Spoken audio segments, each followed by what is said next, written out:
I know exactly what I was thinking when I was in your position so long ago at Penn State. And although those years are well behind me, I can still remember wondering just how I did it. Me, Jonathan Sterling, graduating. I legitimately couldn't believe that it was finally coming to an end. The 6-year roller coaster that was college for me was over.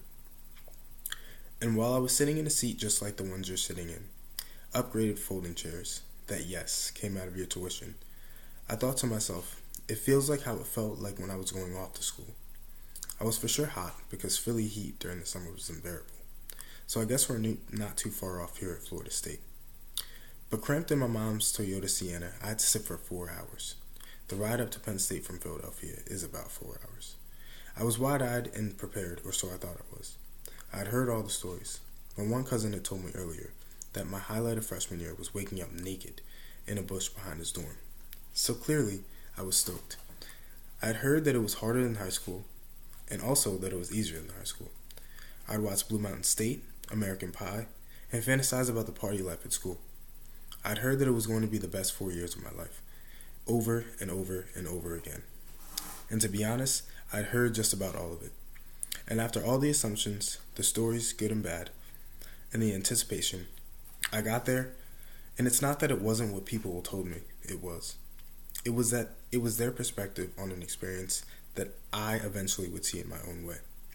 I got to college, and while it wasn't absolutely the wild parties that the movie had portrayed, it was for sure a place without rules.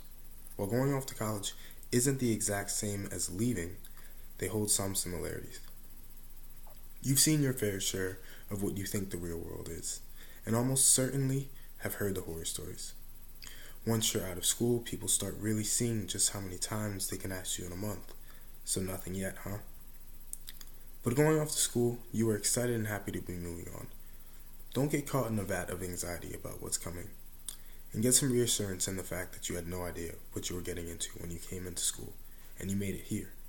The end. But now you are facing something that doesn't have a due date. From this point on, you will no longer be graded. You will be evaluated. And not just on your work, but who you are as a person. While this may seem way worse than getting a C on a test, it's not. We have to remember that putting a damper on your happiness because of others is unhealthy and the key to unhappiness. This is a major part of life that is best learned early. The only thing that matters is that you are evolving and growing as a person. Opinions that do not further this are unnecessary and counterproductive. Learn to become your own person without the recommendation of others. Life also allows us to be both the problem and the solution. Your assignment is now yourself.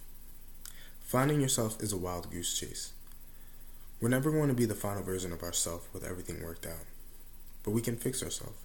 We can work on the little things and make sure that we're giving the world our best self.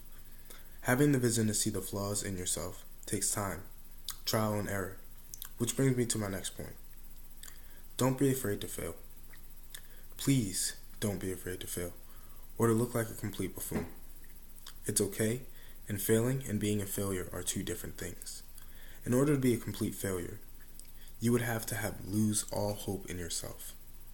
A true failure is not someone who fails a whole lot, but it's someone who quits before they can even fail.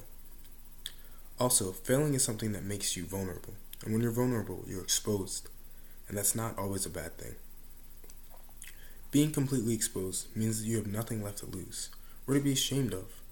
All of you is out on the table.